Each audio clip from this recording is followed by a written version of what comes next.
Hello friends, मैं वह राजावत। आज हम अफ़गानिस्तान के बारे में चर्चा करेंगे। इसमें हम प्राचीन काल से लेकर वर्तमान तक जो स्थिति बनी हुई है वहाँ पर उसकी बात करेंगे और समय समय पर कई सारे शासकों के द्वारा अफ़गानिस्तान को कब्जा करने की क्यों कोशिश की गई है और वो उसमें असफल क्यों रहे, इस चीज़ के ऊपर बात करेंगे। ये आपके लिए फुल एक तरह से अफ़गानिस्तान का एनालिसिस वीडियो होगा जो करंट में उसकी स्थिति बनी है उसे समझने के लिए। तो शुरू करते हैं हम अपने वीडियो को। इस वीडियो में जब आप देखेंगे तो यहाँ पर आपको ये बीच में जो डार्क कलर में ये आपको अफ़गानिस्तान दिखाई देगा और इसमें जो लाइट कलर है ये आसपास सारी कंट्रियाँ हैं। इसमें आप देखेंगे ये पाकिस्तान है और पाकिस्तान के नीचे यहाँ पे इंडिया है। तो इसमें एक चीज़ समझने वाली बात यह है कि अगर आप इसमें 1947 के पहले देखें तो ये पाकिस्तान नहीं था, यहाँ पर भी इंडिया ही था। ये पूरा बॉर्डर था नहीं यहाँ पे, तो इंडिया की सीमा सीधे से लगती थी अफ़गानिस्तान से साथ में। तो प्राचीन काल में अगर किसी को भारत में आना था, भारत उस टाइम काफ़ी समृद्ध राज्य था, अगर भारत में किसी को आना था तो वो आता था कहाँ से? अफ़गानिस्तान होके। और अगर भारत से किसी को व्यापार करना है आपका यूरोप या फिर जो और भी कंट्रीज़ हैं यहाँ पर उसके साथ में, तो वो कहाँ से करेगा? वो भी अफ़गानिस्तान के से होके ही करेगा। और जब आप देखेंगे यहाँ पर जब किंगडम काम करते थे यहाँ पर तो ऊपर रशिया था, रशिया के साथ में ये आप देख रहे हैं ये बाकी की जो कंट्रीज जो अफगानिस्तान के साथ बॉर्डर शेयर करती हैं ये सारी मिलकर यूएसएसआर का निर्माण करती थी। और यहाँ पर था ब्रिटेन। ये दोनों साम्राज्य बड़े बड़े साम्राज्य थे। बीच में जो आपका अफगानिस्तान था ये एक बफर स्टेट के तौर पर काम करता था। बफर स्टेट से आप मान सकते हैं जैसे कि दो बड़ी शक्तियों के बीच में एक छोटा राज्य, इसे सैंडविच स्टेट भी कहते हैं। जैसे कि आप समझ सकते हैं भारत और चाइना के बीच में वर्तमान में जो नेपाल और भूटान है ये, तो जो अफगानिस्तान था ये बफर स्टेट के तौर पे काम करता था। इसमें समस्या ये थी कि जो भारत साम्राज्य था यहाँ पर ये सभी आना चाहते थे। तो अफगान जो आपका रशिया था, रशिया जो उस टाइम यूएसएसआर था, यूएसएसआर भी भारत में कैसे भी नहीं कैसे करके कब्जा करना चाहता था, लेकिन यहाँ पर ब्रिटेन मौजूद था तो ये यहाँ पर आगे रुक गए थे। तो ब्रिटेन और अफगानिस्तान, ब्रिटेन के और जो आपका रशिया यूएसएसआर था उनके बीच में कई बार युद्ध भी हुए हैं, लेकिन कोई भी इसमें जीता नहीं। तो इन लोगों ने लास्ट में आके इस स्टेट को जो बीच में था इसे बफर स्टेट मान लिया। इन लोगों ने बोल दिया आप यहाँ से क्रॉस नहीं करेंगे और हम यहाँ से क्रॉस नहीं करेंगे, तो ये जो स्टेट था बीच में एक सैंडविच स्टेट के तौर पर आ गया।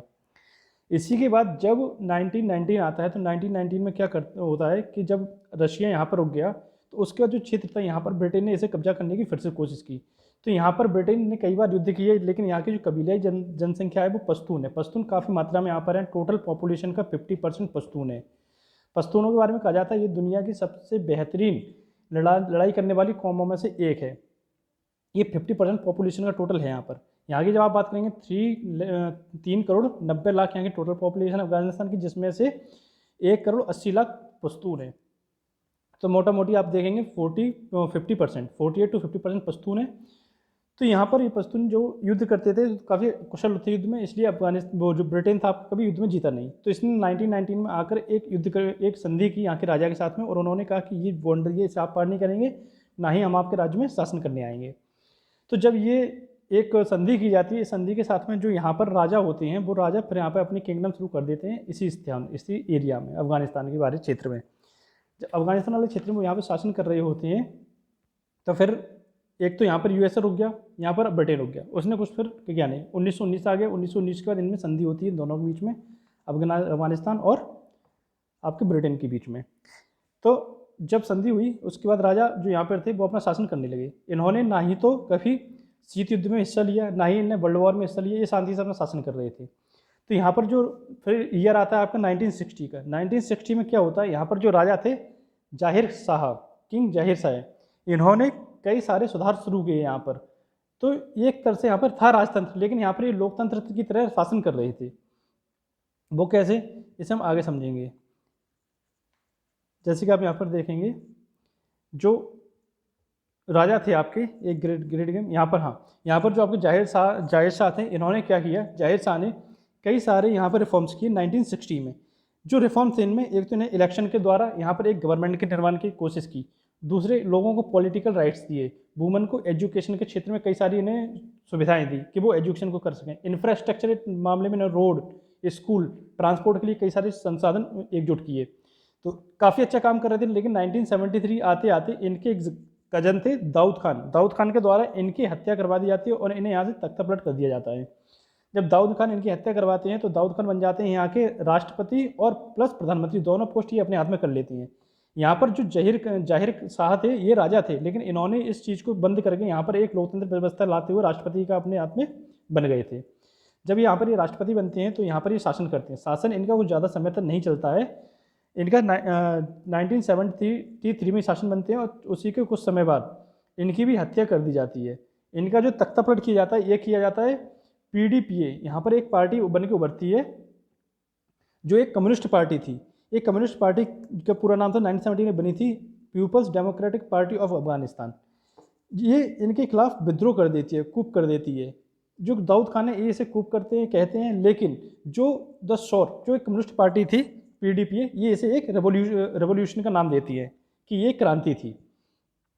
तो जब ये रेवोल्यूशन होता है तो ये कम्युनिस्ट थे। कम्युनिस्ट क्या करते हैं कि संसाधन किसी एक लोग के हाथ में नहीं होना चाहिए। तो यहाँ पर जो ज़मीन थी, ज़मीन का ये लोग मतलब जो भूपति थे उनसे ज़मीन लेके गरीबों में बांटना शुरू कर देते हैं, जिसकी वजह से क्या होता है जो यहाँ पर कबीलाई जनसंख्या थी वो इनके अगेंस्ट हो जाती है, इस पार्टी के अगेंस्ट, और वो इनके खिलाफ विद्रोह शुरू कर देती है।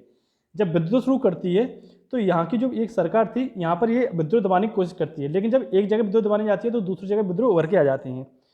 जब विद्रोह उभर के आते हैं तो ये लोग क्या करते हैं, जो यहाँ पर कम्युनिस्ट कौन के सबसे बड़े जो मालिक थे वो थे आपके USSR अपने आप को कम्युनिस्ट का लीडर मानता था। तो ये लोग USSR से मदद मांगते हैं। USSR इन्हें कुछ एडवाइजर्स भेजता है और कुछ इक्विपमेंट भेजता है जो मिलिट्री इक्विपमेंट थे विद्रोह को दबाने के लिए।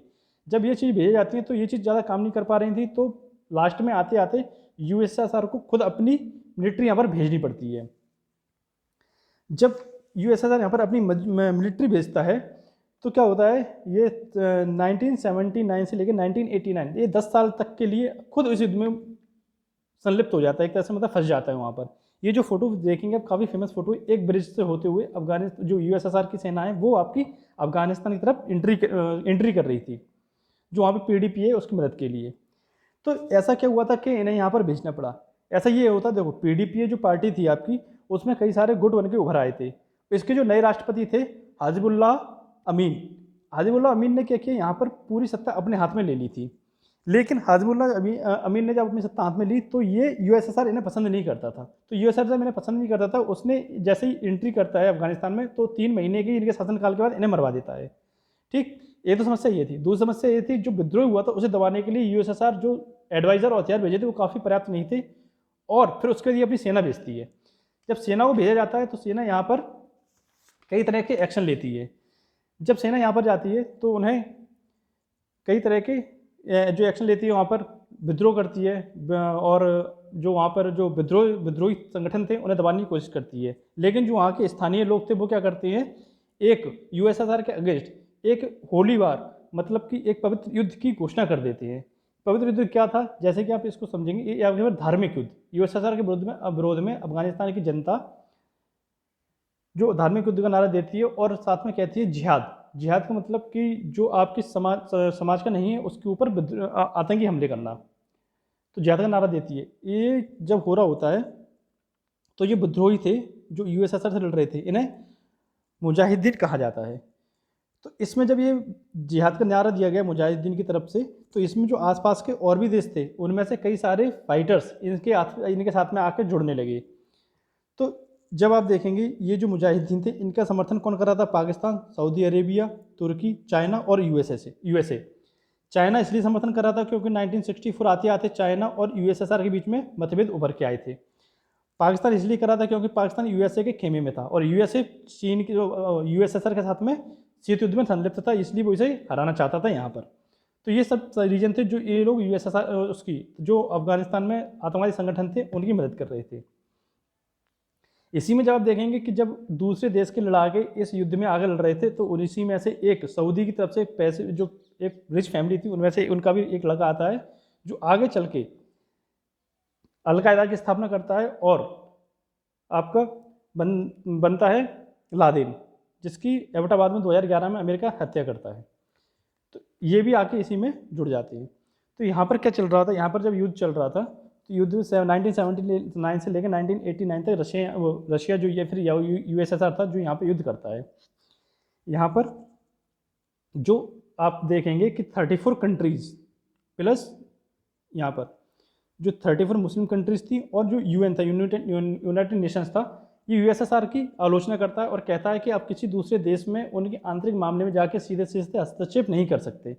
लेकिन जो USSR था वो यहाँ पर आते हुए बड़ी बड़ी सिटियों पर कंट्रोल कर लेता है, लेकिन गाँव पे कंट्रोल नहीं कर पाता है। गाँव पे कंट्रोल क्यों नहीं कर पाता, उसका रीज़न ये था। इसमें जब आप देखेंगे ये वाला जो मैप है, यहाँ पर आप देखेंगे ये जो पूरा पहाड़ी एरिया है, यहाँ पर पहाड़ी एरिया काफ़ी ज़्यादा है और जो कृषि क्षेत्र है वो केवल 10% है। जब कृषि क्षेत्र इतना कम है तो यहाँ पर जो, जैसे कि आप देखेंगे कभी भी अगर अफगानिस्तान के ऊपर किसी ने हमला किया है तो सारे अफगानी एक साथ होकर उसके खिलाफ लड़ते हैं। और जब तक ये लोग क्या करते हैं, पहाड़ी क्षेत्र के जो गांव हैं वहाँ पर जाके छिप जाते हैं, फिर वहाँ से ये लोग गुरिल्ला युद्ध करते हैं। गुरिल्ला युद्ध में क्या होता है, आप नीचे से जाएंगे, ऊपर पहाड़ियों पर बैठे होंगे, आपके ऊपर ही हमला करेंगे। तो इस तरह से ये लोग हमला करते थे। तो इसमें कोई युद्ध जीत नहीं पा रहा था। सारे जो शहरी क्षेत्र थे वो थे आपके यूएसएसआर के अंडर, और जो गांव के क्षेत्र थे वो थे आपके जो यहाँ के ग्रामीण कबीला ये एरिया थे उनके अंतर्गत। तो यही स्थिति यहाँ पर बनी हुई थी काफ़ी लंबे समय तक। और यहाँ पर जो संगठन था कुछ समय बाद 1980 में जब आप देखेंगे जो ये विभिन्न प्रकार के जो संगठन थे, यही आगे चल के अहमद शाह मसूद एक संगठन बनता है, दूसरा बनता है तालिबान, और तीसरा इनमें से निकल के आता है अल-कायदा। ये सभी अलग अलग तरह से इनके यूएसएसआर के अगेंस्ट वॉर कर रहे थे। अब इन्हें वेपन्स और पैसा कहाँ से मिल रहा था, ये प्रोवाइड कर रहा था आपका यूएसए डायरेक्ट इन्हें पैसा नहीं दे रहा था, यूएसए भेजता था पाकिस्तान, और पाकिस्तान की जो खुफिया एजेंसी है आईएसआई पाकिस्तान से अफगानिस्तान इस पैसे को भेज देता था। इस तरह से ये फंड मिल रहा था। लेकिन जब स्थिति एक जैसी बनी रही तो यूएसएसआर क्या करता था, यूएसएसआर हेलीकॉप्टर से आता था शहरी क्षेत्रों से, गाँव के क्षेत्रों में जहाँ ये लोग छिपे रहते थे तो यहाँ पर ये लोग हमला कर देते थे। इनके पास तक तब तक बस जो बंदूकें थी वो ही थी या फिर गोला बारूद था, कुछ ऐसी मिसाइल नहीं थी कि ये लोग उन्हें हेलीकॉप्टरों को तबाह कर सकें या फिर कुछ कर सकें। तभी अमेरिका इन्हें स्टिंगर मिसाइल देता है। ये आप देखें, ये तालिबान का आतंकवादी है या फिर जो उस समय के जो आतंकवादी संगठन थे उसका आतंकवादी है, कंधे पर ये स्टिंगर मिसाइल रखे हुए हैं। ये सरफेस टू एयर मिसाइल है, इससे आप किसी भी उड़ते हुए ऑब्जेक्ट को हिट कर सकते हैं। जब ये मिसाइल इनके हाथ में लगती है तो ये लोग क्या करते हैं, जब जैसे ही यूएसएसआर के हेलीकॉप्टर इनके पास आते हैं, ये लोग मिसाइल से उन्होंने हेलीकॉप्टर गिराते हैं, जिससे यूएसएसआर को काफ़ी नुकसान होता है। अब स्थिति ऐसी हो जाती है कि ये लोग ना तो बाहर जा सकते हैं ना ही अंदर आ सकते हैं। तभी 1985 में रशिया में एक चेंज आता है। चेंज क्या होता है, गोरबाचेव यहाँ पर जो यूएसएसआर के हेड बनते हैं, ये क्या करते हैं, ये रिफॉर्म्स लाने की कोशिश करते हैं। ये रिफॉर्म्स के तौर पर क्या करते हैं, ये कहते हैं कि हम किसी भी देश में, ऐसे देश में युद्ध नहीं करेंगे जिससे हमारे संसाधन खर्च हों और हमें वहाँ पर कोई फ़ायदा ना हो। तो इसी के तहत ये यहाँ से अपनी सेना वापस बुलाने की घोषणा करते हैं और 1985 से ये घोषणा करते हैं और अपनी सेना बुलाना शुरू कर देते हैं। और 1986 में यहाँ पर एक बैक्ड गवर्नमेंट स्थापित कर देते हैं जो कम्युनिस्ट गवर्नमेंट थी और जिसको हेड कर रहे थे मोहम्मद नाजिबुल्लाह। ये इस गवर्नमेंट को हेड कर रहे थे। और इसी के साथ में जब आप देखेंगे 1989 तक पूरी यूएसएसआर जो सेना थी वो यहाँ से बाहर चली जाती है। उसके बाद जो आप देखेंगे जैसे कि तालिबान था, अल-कायदा था और भी आतंकवादी संगठन थे, जैसे ही यहाँ पर यूएसएसआर बाहर जाता है और यहाँ पर एक गवर्नमेंट का निर्माण होता है, तो यहाँ पर जो तलिबाई लोग थे या फिर जो युद्ध कर रहे थे, तो ये लोग यहाँ पर अपनी अपनी सुप्रीमेसी के लिए फिर से युद्ध शुरू कर देते हैं। जो गवर्नमेंट यहाँ पे अपॉइंट की जाती है उसके अगेंस्ट फिर से युद्ध कर देते हैं। तो जब यहाँ पर आप देखेंगे इन्हें इस चीज़ को अपने अंडर, तो यहाँ पर तालिबान का फिर से कब्जा होता है। तो यहाँ पर इन्हें लगे थे 2 साल, लेकिन वर्तमान में इन्होंने 10 दिन में ही ये कब्जा कर लिया। इस चीज़ को हम फिर आगे जो अपना सेकंड वीडियो आएगा उसमें देखेंगे। तो यहाँ पर जब आप देखेंगे जब ये युद्ध शुरू हुआ तो उसके साथ में जो सिविल वॉर था वो भी शुरू हो जाता है गवर्नमेंट के अगेंस्ट तालिबान अफगानिस्तान में। तो इसमें जब आप देखेंगे यहाँ पर इन्होंने कई सारे युद्ध किए हैं।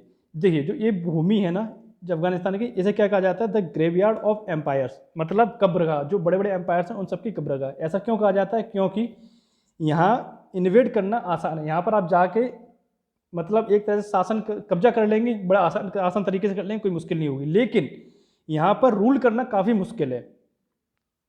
यहाँ पर आप जाएंगे आसानी से चले जाएंगे, यहाँ पर आप उनसे युद्ध कर लेंगे, वो भी कर लेंगे, लेकिन यहाँ पर जो रूल करना है ये बहुत ही इम्पॉसिबल है जो यहाँ की फॉरेनर पावर है उनके लिए। क्यों? क्योंकि यहाँ पे आप देखेंगे ज्योग्राफी इनकी इतनी कठिन है। ये लोग क्या करते हैं, जैसे कि यहाँ पर कोई फॉरेनर शक्ति नहीं है तो ये लोग नीचे वाले क्षेत्र में आ जाते हैं, ऊपर से पहाड़ी वाले क्षेत्र से, और यहाँ पर ये खुद यहाँ पर रूल करने के लिए विद्रोह करने लगते हैं। और जब यहाँ पर कोई शक्ति आती है, जैसे कि पहले यूएसएसआर गया, उससे पहले भी आप कई सारे शासकों को देखेंगे, जैसे सिकंदर था प्राचीन काल में, उसके बाद ब्रिटेन ने भी जाने की कोशिश की, यूएसए ने भी जाने की कोशिश की, यूएसएसआर जाने की कोशिश की, लेकिन सभी यहाँ पर दफन हो गए, कोई यहाँ पर शासन नहीं कर पाया। इसलिए यहाँ ग्रेवयार्ड कहा जाता है। यहाँ की एक तो ज्योग्राफी, दूसरा यहाँ पर जो ट्राइबल है, ट्राइबलों में जो एकता है वो इतनी चरम स्तर की है कि आप वहाँ पर कुछ कर ही नहीं सकते। तो ये सारी चीज़ें हैं तो यहाँ पर आप देखेंगे रशिया की सेना गई थी पहले, फिर यूएसए की सेना गई थी, लेकिन यहाँ पर कोई भी इनकी पर शासन नहीं कर सका। तो यहाँ पर आप देखेंगे कि जो पाकिस्तान है, पाकिस्तान और चाइना तालिबान की शुरू से मदद करता रहा है। अब यहाँ पर हमने देखा कि प्राचीन काल से लेके जो यहाँ पर यूएसएसआर था, इनने यहाँ पर शासन किया या फिर शासन करने की कोशिश की, लेकिन कर नहीं पाई। एक तो ये चीज़। अब जो इसका सेकंड पार्ट आया उसमें हम देखेंगे कि यूएसएसआर के जाने के बाद ऐसी क्या स्थिति हुई कि यहाँ पर अमेरिका को जाना पड़ा, और अमेरिका के जाने के बाद यहाँ पर वर्तमान में क्या स्थिति है, ये हम सेकंड पार्ट में कवर करेंगे। ये हमारा फर्स्ट पार्ट था। चैनल को सब्सक्राइब करें, अगले वीडियो आने तक साथ में कनेक्ट रहें। उसमें हम आपको काफ़ी कुछ बताएंगे कि वर्तमान वहाँ पर क्या स्थिति है। तब तक के लिए थैंक यू, जय हिंद।